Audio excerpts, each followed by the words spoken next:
Hello my dear students, welcome back to my channel Shivam Singh maths, जहां हम लोग पढ़ रहे हैं बेसिक टू एडवांस मैथमेटिक्स। आज लीनियर इक्वेशन का पार्ट 2 है। चलिए देखते हैं इसमें हम क्या क्या कवर करेंगे। सबसे पहले समझेंगे कि सॉल्यूशन ऑफ एन इक्वेशन का मतलब भैया क्या होता है।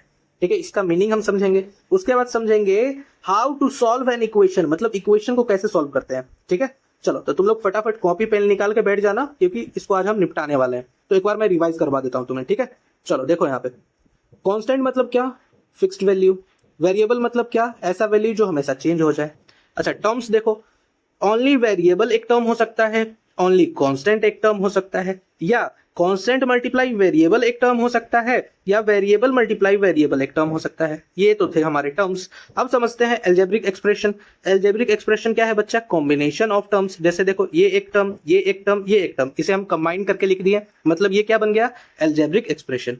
अब देखो इक्वेशन मतलब क्या, जब दो एक्सप्रेशन को हम इक्वल कर देंगे तो वो हमारा इक्वेशन बन जाएगा। ठीक है, चलिए अब समझते हैं सॉल्यूशन ऑफ एन इक्वेशन का मतलब क्या।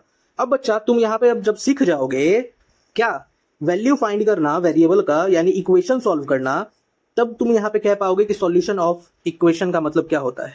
देखो जैसे यहाँ पे मैंने लिखा 2x + 5 = 10।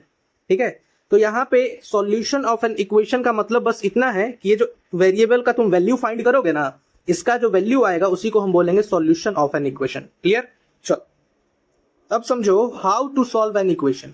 ठीक है, कॉपी पेन लेके बैठ गए हो, चलो स्टार्ट करते हैं। देखो सबसे पहले मैं जो बात बता रहा हूं उसे आराम से बैठ के समझो। देखो इक्वेशन मतलब क्या, दो चीज आपस में इक्वल होने वाला है। ठीक है, अच्छा एक साइड होगा वो होगा LHS, दूसरा साइड होगा वो होगा RHS। ठीक है, इतना बात समझ गए। इक्वेशन में दो साइड होते हैं, एक होता है LHS, एक होता है RHS।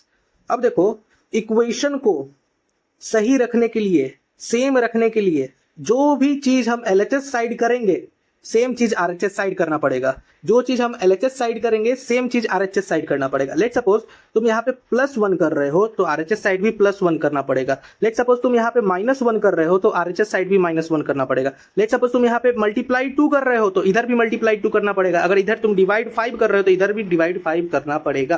क्या इतना बात समझ गए। ठीक है, यानी इक्वेशन में दो साइड होते हैं, अगर एक साइड कुछ करेंगे तो सेम साइड हमें दूसरे साइड भी करना होगा, सेम चीज हमें दूसरे साइड भी करना होगा। बात क्लियर, चलो अब दूसरा पॉइंट समझो। यहां पे तुम्हें क्या करना होगा, वेरिएबल का तुम्हें वैल्यू फाइंड करना है। ठीक है, तो उसके अलावा जो भी तुम्हारा टर्म आएगा ना, उसे तुम्हें क्या करना होगा, कैंसिल आउट करना होगा। क्या करना होगा, टर्म को कैंसिल करना होगा। क्या बात समझ गए। अब टर्म को कैसे कैंसिल करेंगे अब समझो। तो जब तुम्हें टर्म को कैंसिल करना है तो तुम्हें उसका क्या देखना होगा, साइन देखना होगा। क्या देखना होगा बच्चा, साइन देखना होगा।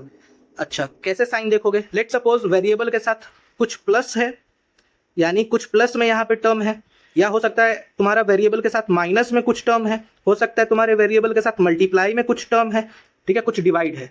अच्छा अब समझो, तो यहाँ पे प्लस को हमें क्या करना होगा, माइनस करना होगा, तब ये कैंसिल हो जाएगा। लेट सपोज +2 - 2 क्या हो गया, कैंसिल हो गया ना। अच्छा इसी तरीके से माइनस यहाँ पे 2 है तो यहाँ पे क्या करना पड़ेगा, +2 करना होगा, तो ये दोनों भी आपस में कैंसिल। अच्छा मल्टीप्लाई 2 है तो इसके लिए हमें क्या करना पड़ेगा, डिवाइड बाई 2 करना पड़ेगा। ठीक है, अच्छा अगर डिवाइड बाई 2 है तो हमें क्या करना पड़ेगा, मल्टीप्लाई 2 करना पड़ेगा। तो समझ गए कैसे कैंसिल करते हैं, यानी भैया अपोजिट, क्या चीज, अपोजिट साइन का यूज करके हम उसे कैंसिल करते हैं। तो दूसरा पॉइंट भी क्लियर। अब आओ यहाँ पे तुम क्वेश्चन करते हैं। अब देखो क्या लिखा गया है यहाँ पे लिखा गया है x + 2 = 3।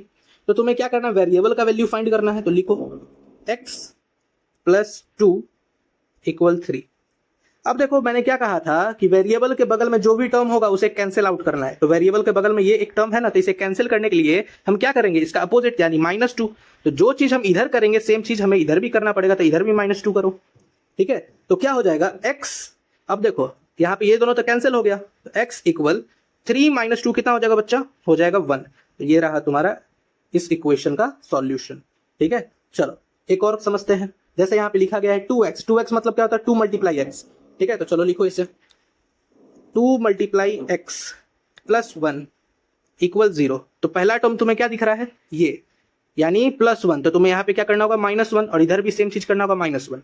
तो तुम यहाँ पे क्या लिखोगे, 2 × x, ये दोनों तो हो गया कैंसिल, इक्वल 0 में से -1 कर दोगे तो कितना आएगा, -1। अब समझो यहां पे मल्टीप्लाई 2 है तो हमें क्या करना पड़ेगा, इसका अपोजिट, यानी 2 multiply x divide by 2 equal, जब इधर डिवाइड बाई 2 की हो तो इधर भी क्या करोगे, डिवाइड बाई 2। तो यहां पे क्या हो गया, ये दोनों तो आपस में हो गए कैंसिल, तो तुम्हारा यहाँ पे x का वैल्यू क्या आएगा, ये x का वैल्यू आएगा तुम्हारा x इक्वल -1/2। ठीक है, तो चलो अब देखो इस क्वेश्चन को तुम क्या करो, बना के रखोगे।